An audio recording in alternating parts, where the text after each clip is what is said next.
Hello everyone, this is a short video showing some of the features and functions of the new IC3 Ion Chamber. The IC3 has a sleek modern design with a lightweight case and large color LCD display.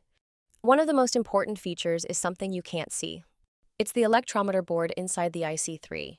Its components have a specialized coating that prevents the IC3 from being affected by moisture. This is why the IC3 is the only vented ion chamber that does not require desiccant. The IC3 has a higher range than most ion chambers, going up to 100 rem per hour, twice as high as most other ion chambers. It's made of a highly durable material and has a complete ring of shock-absorbing material around the bottom, which makes it lighter and more durable than most ion chambers. The beta window slide has a sensor and an indication on the display to show the beta window is open.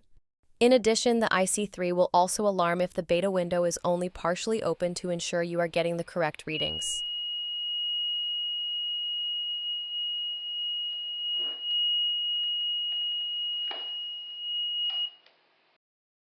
The IC3 has several alarm functions.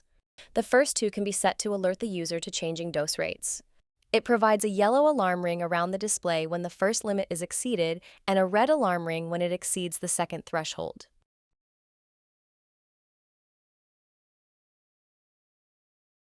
We will talk about batteries later, but one of the ways the IC3 can reduce battery consumption is by having the screen go to sleep when not being used. When the unit goes to sleep, timing of which is selectable, the display goes blank. As soon as it is picked up or moved at all, the screen comes back on. Note, this is only the screen. The meter is still functioning, so you are not waiting for offset or warming up. Looking at the display, we can see the current dose and dose rate. At the bottom of the display, you can see the menu display bar, and below that, 4 buttons that are used to navigate through the menu, including the power button. There are 4 levels of menu options that can all be configured based on the user's needs. These are accessed by pressing the power button and also are completely customizable with the RMVC software. We don't have time to talk about all the menu options, but here are a few favorites. The WRM function allows the meter to send data out through the optional WRM radio installed.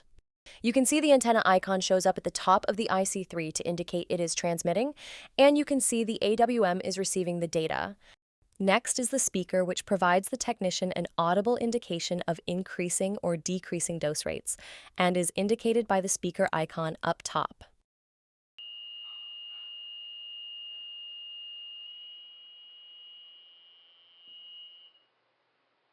The brightness function is the next button, and its high brightness level is a must when surveying outside on sunny days.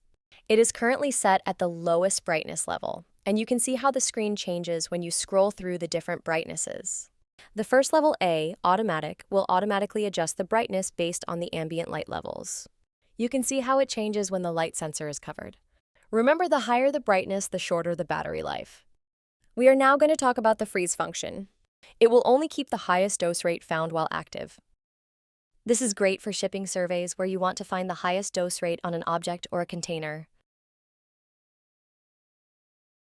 The last function we are going to show is the analog function.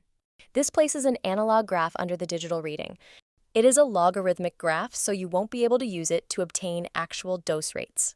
What it does provide is the raw data before it is smoothed by the algorithm. You can see it occasionally spike while still reading 0.00, showing the raw readings. It's also your first indication of a high increase in dose rates. The battery cover is secured with a tab that overlaps the cover latch and is loosened with the screw below. Once the tab is loosened, it can be moved away from the bottom of the cover to show the latch. Once the latch is open, the 4 AA alkaline batteries can be removed and replaced. Currently, we do not recommend lithium or NIMH batteries as their discharge curve and voltage is significantly different than alkaline batteries. However, you can power the IC3 with the USB connection. This also provides connection to the RMVC software to allow parameter changes as well as the ability to log live time data every second to a computer.